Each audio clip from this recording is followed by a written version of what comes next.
So, sa kwan na po tayo. Sa One God series of teaching, pwede na po tayo mo po. Part 7 na po tayo. So, part 7. Okay? Sabi nung nakaraang tanong, how did Jesus became God if there is only one God? Okay? So, ito po yung tanong. How did Jesus became God if there is only one God? Sa pinag-aralan po natin, dami pong yung nature of God. Isa sa mga nature of God, John 4:24, God is Spirit. Okay, so ano po ba yung Espiritu? What is Spirit? Luke 24:39, the Spirit does not have flesh and bone. Gayon po rin naman sa Mateo. Hindi ko alam kung yung chapter and verse. Sa aklat ng Mateo, the Spirit does not have flesh and blood. Okay, wala po siyang dugo. Spirit definition, Webster, sabi po rito, a supernatural, incorporeal, ibig sabihin wala po siyang katawan, rational being, usually invisible to human beings, but having the power to become visible at will. Okay, so may kakayahan daw po silang magpakita kung kanilang gusto. Ang Hebrew word po nito ay roas, okay, meaning wind or breath of life. Okay, so yun po yung meaning po ng spirit sa wikang Hebreo. Sa Greek word, pneuma can mean current of air, breath, blast, breeze, spirit, soul, vital principle, angel, demon, God. So mga bagay po na ito po ay hindi po nakikita, ngunit nararamdaman po. Okay, so ang wind, hindi mo siya nakikita, ngunit nararamdaman po natin po. Okay? Katulad din po ng Diyos. So, God is Spirit. Meaning po ng Spirit ay without flesh and bone, without flesh and blood. Anong nangyari? Okay, what happened? 1 Timothy 3:16, and without controversy, great is the mystery of godliness. May mystery ba? Mayroon. Kaya lang ini-reveal. God was manifested in the flesh. Sa other version, God was revealed in the flesh. So yung mystery was revealed. Justified in the Spirit, sin of angels. Nakita siya ng mga anghel. Preach unto the Gentiles, believe on in the word, receive up into glory. So ang Diyos po ay nahayag po sa laman. Manifest means able to be seen, clearly shown or visible, made easy to understand or recognize. So, manifest, made visible. Yung invisible ay nakita. Yung mahirap mo unawaan ay made easy to understand. Nagpakita. Okay? Naunawahan po natin. Yung pong Diyos na infinite. Okay? So, yun po yung meaning po ng manifest. Sabi po doon, God was manifest in the flesh. Sino naman yung flesh? Who is the flesh? Okay? Luke 1:35, the angel answered and said unto her, to Mary, the Holy Ghost shall come upon thee, and the power of the highest shall overshadow thee. Therefore also that holy thing which shall be born of thee shall be called the Son of God. So bakit ko hinighlight po yung shall? Pag sinabing shall, may definite time of beginning. May fullness of time na nag-start. So, shall. Ibig sabihin ng shall, future event na mangyayari po. Okay? So, ito po yung mangyayari po sa hinaharap. Habang kausap po ng anghel si Maria, hindi pa nangyayari kasi shall nga. Ano yung pagdadalang tao ni Maria? Okay? The Holy Spirit, the Holy Ghost, shall come upon thee, the power of the highest shall overshadow thee. So lililiman siya ng kapangyarihan ng kataas-taasan. Okay, so yung po yun. At ang Holy Spirit ay sasa Kanya. So ang pinaka-conclusion, yung therefore is a conclusion sa mangyayari po kay Maria.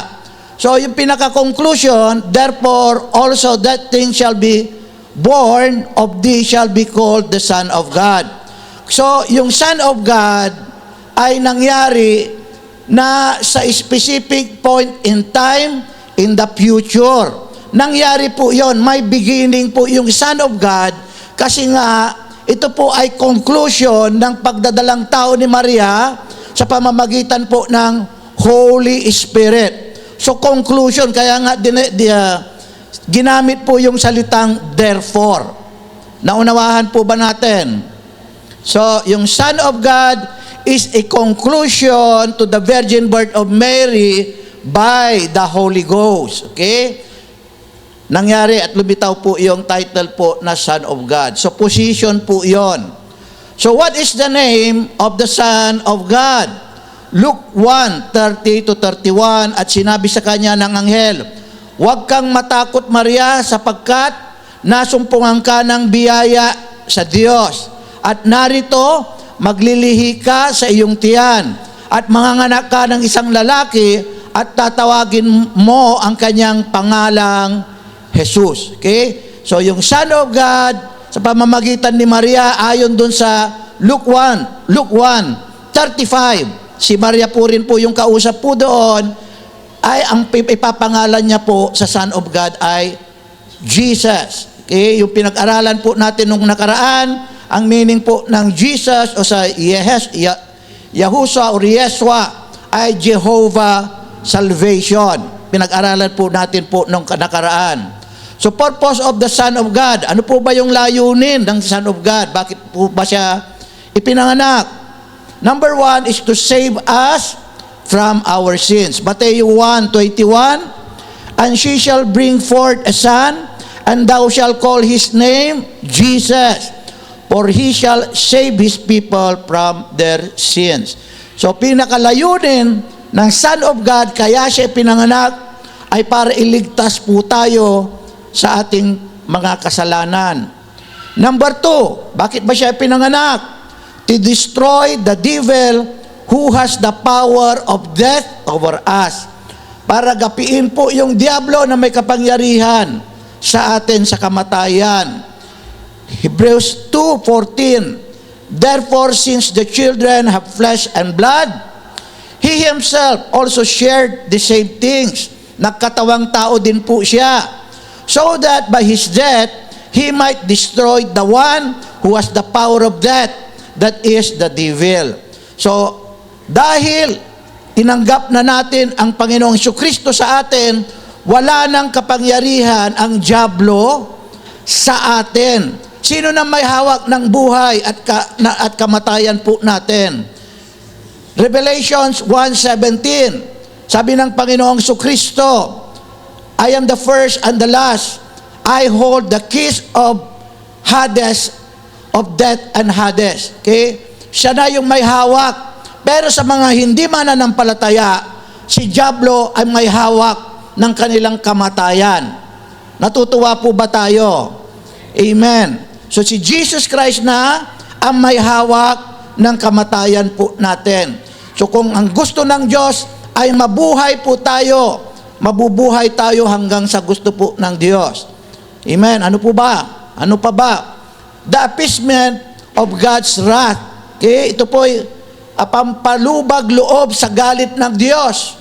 Romans 3:25, na siyang iniligay ng Diyos na maging pangpalubag loob sa pamamagitan ng pananampalataya sa kanyang dugo, upang maipakilala ang kanyang katuwiran dahil sa hindi pagpansin sa mga kasalanan na nagawa ng nagdaang panahon sa pagpapahinuhod ng Diyos. So kapag tinanggap na natin ang Panginoong Hesukristo, yung galit ng Diyos ay nawawala po sa atin. Kasi siya yung pangpalubag loob, pangpawala po ng galit po ng Diyos.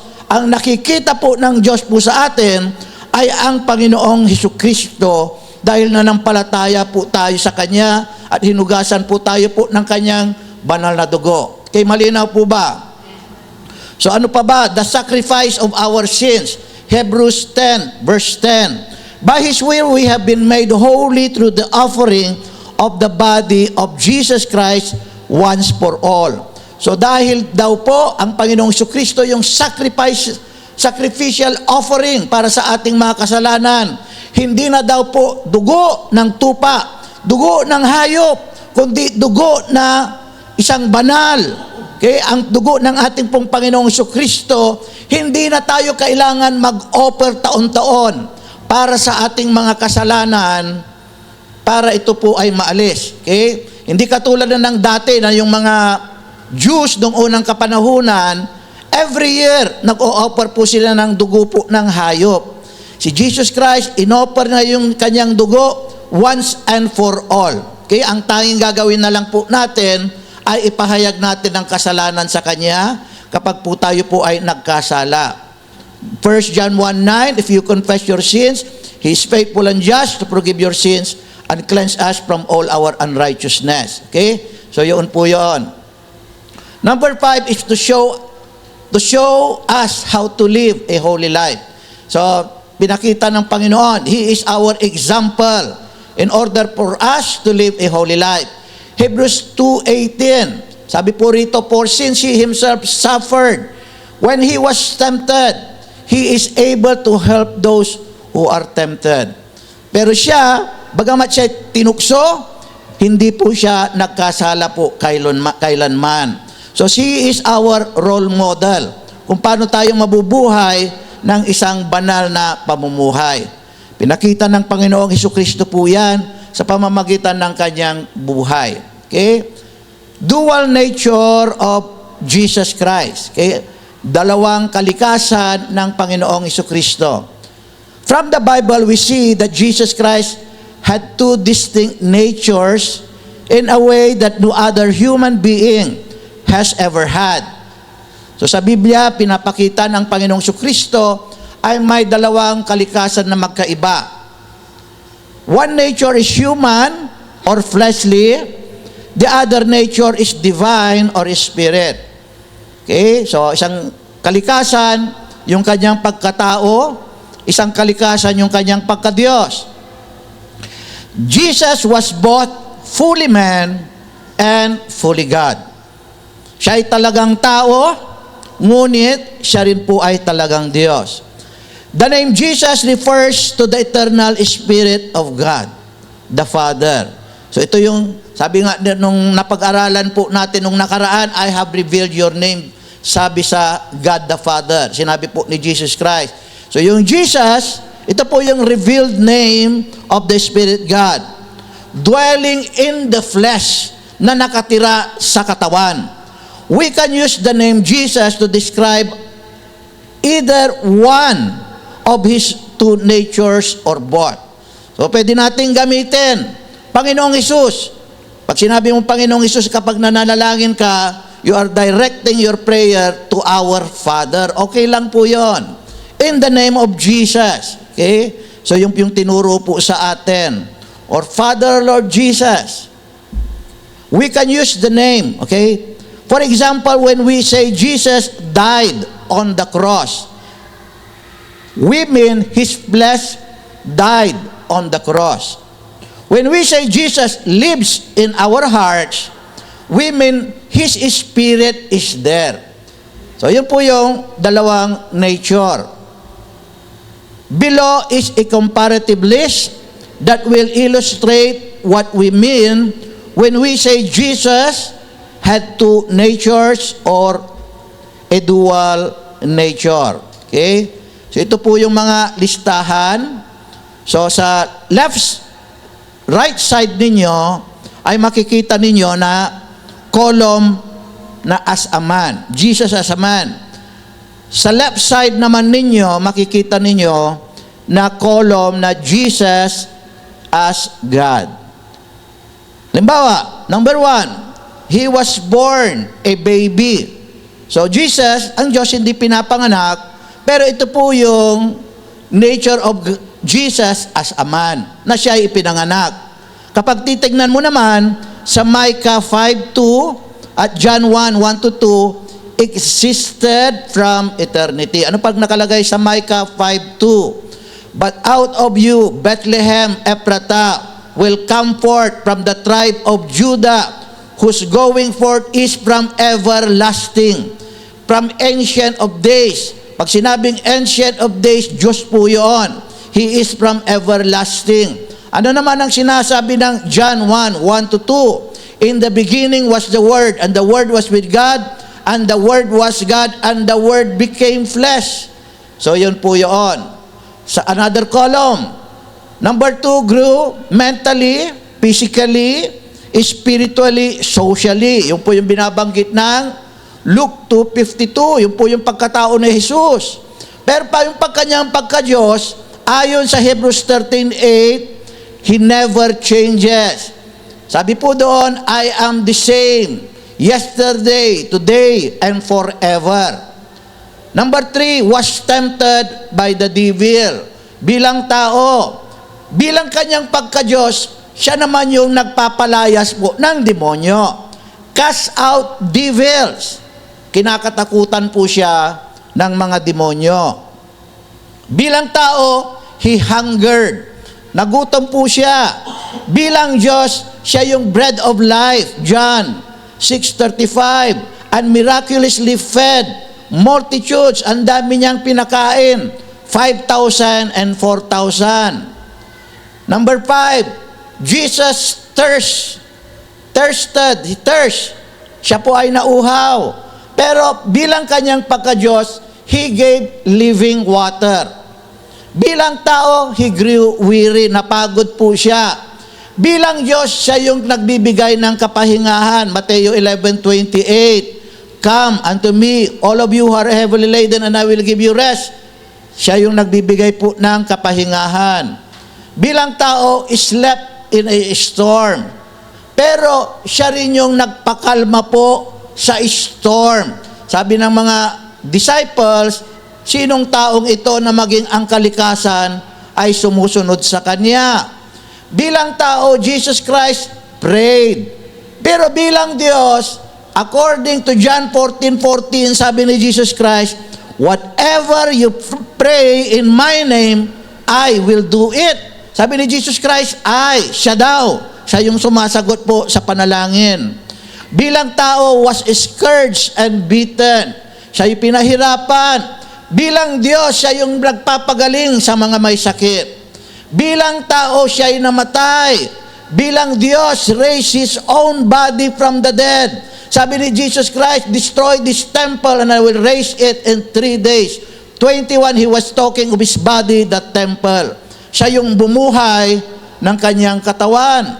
Bilang tao, He was a sacrifice for our sins. Okay? Bilang Diyos, siya yung nagpapatawad sa kasalanan. Sa Mark 2:5-7, nakita niya yung lumpo. Ang sabi, anak, pinapatawad na ang iyong kasalanan mo. Pero nagalit po yung mga taong sabi nila, Diyos lamang ang pwedeng magpatawad. Kaya Diyos siya, kasi nagpatawad po siya ng kasalanan. Yung evidence ng kanyang pagpapatawad, yung lumpo, sabi niya sa kanya, tumayo ka, kunin mo yung banig, at umuwi ka, tumayo yung lumpo, kinuha yung kanyang banig, at umuwi po sa bahay. Bilang tao, did not know all things. Hindi niya alam. Sabi po, the coming of the Son of Man, only the Father knows. Pero bilang Diyos, knew all things. Ito po yung kwento na sabi po ni Pedro, sabi niya, maging nilalaman ng puso ko, ay alam mo, you know everything, sabi po ni Pedro. Bilang tao, had no power. Bilang Diyos, had all the power. Mateo 28:18, all power is given unto me. Kapag all, ibig sabihin lahat, nagiging almighty siya. Gayon po rin sa Colossians 2:10. Revelations 1:8, ganun din. Hindi nakasulat dyan. Number 14 was inferior to God. Okay? Okay, sabi po sa John 14:28, the Father is greater than I, bilang tao. Okay, yung kanyang pagkatao. The Father is greater than I kasi nandun siya sa kanyang pagkatao. Bilang Diyos, He was equal to God, was God. John 5:18. Okay, bilang tao, He was servant. Bilang Diyos, tinawag po siyang King of Kings. Okay? Ano pa? So wala na. Marami pa siguro yan, kaya lang yun lamang po yung tinakal po natin. King of Kings and Lord of Lords. Every knee will bow, every tongue will confess that Jesus Christ is the King of Kings and He is the Lord of Lords. Okay? The Father is the God in the Old Testament that manifested in the flesh through the Son in the New Testament. Ang Ama na Diyos, siya yung Diyos sa lumang tipan na nagkatawang tao, nagpakita sa laman sa pamamagitan ng anak sa bagong tipan. Halimbawa, Isaiah 9:6, "For unto us a child is born, to us a son is given, and the government will be on his shoulders, and he will be called Wonderful, Counselor, Mighty God, Everlasting Father, Prince of Peace." Nag-ibig sabihin, bilang tao ipinanganak, bilang Diyos, He is a mighty God and everlasting Father. Okay? Yung iba ini-interpret, kaya iisa lang yung everlasting, Mateo 9:39, kung hindi ako nagkakamali. We have only one everlasting Father. Malakay 2:10. Okay? Have we not all one Father? Did not one God create us? So iisa lang ang ating Ama. Pero natawag si Jesus Christ na everlasting Father. Anong ibig sabihin? Ito po yung incarnation ni Jesus Christ, pagkakatawang tao sa laman ng ating Panginoong Hesukristo dahil ipinanganak po siya. Pagbabasahin po natin sa 1 John 3:1, ang tinutukoy po rito, magmula 3:1 hanggang 5, ay yung pag-ibig ng Ama na nasa langit. Sabi po rito sa verse 1, "Behold, what manner of love the Father hath bestowed upon us, that we should be called the sons of God. Therefore the world knoweth us not, because it knew Him not." So pagmamahal ng Ama, pag dumating ka sa verse 5, ang sinabi, "And you know that He was manifested." Who was manifested? Tinutukoy po dyan yung Father. So the Father manifested to take away our sins, and in Him is no sin. So talagang ang Panginoong Jesucristo is the manifestation of God. Hindi po siya nagkasala. Qualified po siyang Savior po natin. Okay? Jesus is everywhere present. Mateo 18:20, sabi ng Panginoon, "For where two or three are gathered together in my name, there am I in the midst of them." So, may nag-gather sa Amerika, halimbawa sa oras na ito, sa pangalan ng Panginoong Jesucristo. May Christian na nag-gather sa Europe, sa iba't ibang parte, sa Manila, sa iba't ibang probinsya. Pangako ng Panginoon, "There am I in the midst of them." So, Jesus Christ is everywhere present. John 3:13, "And no man has ascended up to heaven, but that came down from heaven, even the Son of Man which is in heaven." So habang sinasabi ng Panginoong Jesucristo ito, sabi niya walang nakaakyat sa langit kundi bumaba sa langit, maging ang anak ng tao na nasa langit. Nandito siya sa lupa, pero sinasabi niya yung anak ng tao ay nandun pa rin po sa langit. The Godhead dwells in Jesus Christ, Colossians 2:9. "For in Him Jesus dwelleth all the fullness of the Godhead bodily, and you are complete in Him." Wala ka nang hahanapin pa. "Which is the head of all principality and power." So pansinin po ninyo, yung fullness of Godhead ang nakatira kay Jesus Christ, at hindi si Jesus Christ ang nakatira po sa Godhead. The fullness, and in Him, in Jesus, dwelleth, nakatira. Anong nakatira sa Kanya? Fullness of Godhead bodily. Ano pa? The Godhead dwells in Jesus Christ. John 2:19-21. Okay, sumagot si Jesus at sa Kanya ay sinabi, "Igiba ninyo ang templong ito at aking itatayo sa tatlong araw." Sinabi nga ng mga Hudyo, 46 na taon ang pagtatayo ng templong ito at itatayo sa 3 araw. Datapwat sinasalita niya ang tungkol sa templo ng kanyang katawan. Ibig sabihin, yung katawan ng Panginoong Jesucristo is the temple of the everlasting God. Siya po yung templo po ng Diyos. Ang nananahan po sa Kanya ay ang Diyos mismo. Okay? Malinaw po ba? Okay, important note. However, the nature of the Father, which is Spirit, and the Son, which is flesh, the Father that dwelleth in the Son, is a different one. So magkaiba po yung nature, magkaiba po rin po yung role po nila. Saan nagkakaroon ng pagkakaiba? Sa role and nature. Sabi, the Father that is in Jesus Christ is the Spirit God. Pero nandun po yung Spirit God in the flesh. The flesh is limited, but the Spirit God is not limited. So magkaiba po yung nature, pero iisang Diyos pa rin po.